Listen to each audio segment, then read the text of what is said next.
बहुत समय पहले की बात है। हिमालय की ऊंची चोटियों के बीच एक छोटा सा गांव बसा था। ये गांव अपनी सुंदरता और रहस्यमयी कहानियों के लिए प्रसिद्ध था। गांव के बुजुर्ग हमेशा एक उड़ने वाले ड्रैगन की कहानी सुनाते थे, जो पहाड़ों के पीछे एक गहरी गुफा में रहता था। लोग कहते थे कि यह ड्रैगन गांव की रक्षा करता है और कभी भी किसी को नुकसान नहीं पहुंचाता। गांव में एक निडर लड़का था जिसका नाम अर्जुन था। उसे हमेशा इस ड्रैगन की सच्चाई जानने की जिज्ञासा रहती थी। एक दिन उसने तय किया कि वह इस रहस्य से पर्दा उठाएगा। उसने अपनी यात्रा की तैयारी की और पहाड़ों की ओर चल पड़ा। रास्ता कठिन और खतरनाक था, लेकिन अर्जुन का हौसला बुलंद था। कई घंटों की यात्रा के बाद वह एक विशाल गुफा के सामने पहुंचा।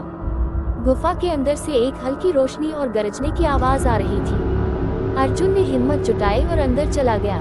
गुफा के भीतर उसने जो देखा वह उसकी कल्पना से भी परे था। वहाँ एक विशाल सुनहरे पंखों वाला ड्रैगन बैठा था। उसकी चमकती आंखें अर्जुन को देख रही थी, लेकिन उसमें कोई क्रोध नहीं था, बल्कि एक गहरी बुद्धिमत्ता झलक रही थी। ड्रैगन ने अपनी भारी आवाज में कहा, डरो मत बालक, मैं इस गांव का रक्षक हूँ। लोग मुझे एक रहस्य मानते हैं, लेकिन मेरा काम है गांव की रक्षा करना और उसे खुशहाल बनाए रखना। अर्जुन को यकीन नहीं हो रहा था कि एक ड्रैगन सच में बोल सकता है। उसने हिम्मत कर पूछा, लेकिन आप गांव में कभी क्यों नहीं आते? ड्रैगन मुस्कुराया और बोला, कभी कभी चमत्कारों को रहस्य ही रहने देना चाहिए।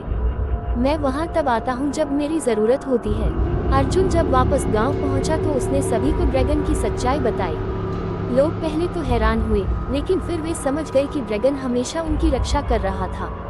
कुछ दिनों बाद गांव पर एक खतरा आया। भारी तूफान और भूस्खलन होने लगा। तभी आसमान में सुनहरा प्रकाश चमका और वही उड़ने वाला ड्रैगन प्रकट हुआ। उसने अपनी शक्तियों से गांव की रक्षा की और आपदा को टाल दिया। उस दिन से गांव के लोगों ने ड्रैगन को अपना रक्षक मानकर उसकी पूजा शुरू कर दी। अर्जुन को गर्व था कि उसने एक अद्भुत सच को खोजा और अपने गांव की भलाई के लिए काम किया। इस कहानी से हमें ये सीखने को मिलता है कि हर रहस्य का उद्देश्य होता है और कभी-कभी जो हमें असंभव लगता है वह असल में हमारी रक्षा कर रहा होता है। हिम्मत और जिज्ञासा से हम सच तक पहुंच सकते हैं। कहानी अच्छी लगी हो तो कृपया इस चैनल को सब्सक्राइब और लाइक करें। धन्यवाद।